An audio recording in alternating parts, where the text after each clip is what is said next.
Today, if you're listening to these words late at night, in a quiet room, or in the middle of a crowded day while feeling completely alone inside, I want to ask you something. Are you tired?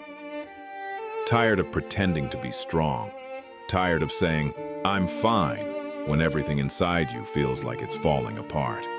Tired of giving your trust, your loyalty, and your whole heart to someone, only to be met with silence, indifference, or betrayal? Some wounds don't bleed. No one can see them. Yet every morning, it takes all the strength we have just to get out of bed and continue living as if nothing happened. The greatest pain isn't that someone walked away from us. It's that after they leave, we no longer recognize who we are. We begin to question our own worth. Was I not enough? Did I do something wrong? How could someone who promised to stay forever change so easily? If you've been carrying these questions, please stay with me until the end of this video. Because maybe what you need right now isn't another piece of advice. Maybe what you need is to feel understood. There was a time in my life when I believed that if I was kind enough, the world would be kind to me in return. I showed up when people needed help. I listened when they were falling apart. I tried my best to be someone others could rely on, but life taught me a painful lesson.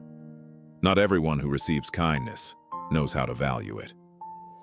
When hardship entered my life, the people who once promised they would always be there slowly disappeared. Some left without explanation. Some turned their backs when I needed them most. And some made me realize that the love and loyalty I had treasured had only been a temporary choice for them. The strange thing is, we rarely break down in the exact moment we are hurt. The real collapse often comes later, in the middle of the night when we pick up our phones hoping to talk to someone, only to put them down again because we don't know who to call. That's when we understand something important. Loneliness isn't the absence of people. Loneliness is having emotions too heavy to carry, with nowhere safe to place them. As time passed, I began exploring psychology to better understand what I was going through. And I discovered 3 truths. The first truth is this: we suffer because our expectations collapse. The people who hurt us don't just end a relationship. They shatter the future we imagined with them. The conversations that will never happen. The plans that will never be fulfilled. The version of tomorrow we once believed in. We're not only grieving a person, we're grieving an entire world that never came to exist. The second truth is this: our deepest pain often comes from placing our self-worth in someone else's hands. When we're loved, we feel valuable. When we're rejected, we begin to believe we're not enough. But the value of a diamond doesn't decrease simply because someone failed to recognize it. People may leave, but their departure is not proof that you are unworthy of love. Sometimes it simply means they lack the capacity to cherish what they had. And the third truth? What we fear isn't loneliness itself.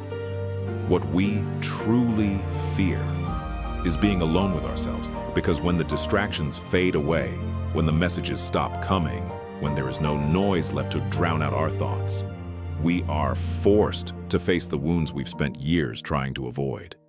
The child within us who felt abandoned, the adult who constantly seeks approval, the quiet belief that somehow we are never enough. Many people spend their entire lives running from solitude, not because they hate being alone, but because they fear what they might discover when there is no one left in the room except themselves. So where do we go from here? Perhaps healing doesn't begin when we finally forget the people who hurt us. Perhaps it begins when we return to ourselves. Allow yourself to grieve. You are not weak because you've cried. You are not broken because you still remember. You are simply human. Someone who had the courage to love deeply. Stop asking yourself, why did they do this to me? Because some questions in life will never have answers that bring us peace. Instead, ask yourself, What do I need right now to take better care of myself? Take a walk, get enough sleep, read a book, move your body, learn something new. These small acts of self-care won't erase the pain overnight, but little by little, they will guide you back home to yourself. And one day, you will remember everything that happened without resentment. You'll realize that some people enter our lives to stay, and others enter only to teach us lessons about boundaries, self-respect, and resilience. The most beautiful part is this: even after heartbreak, you still have the ability to love. This time, choose to offer some of that love to yourself, if today feels especially difficult. Please remember this: you have survived every hard day you've faced so far, and you will survive this one too.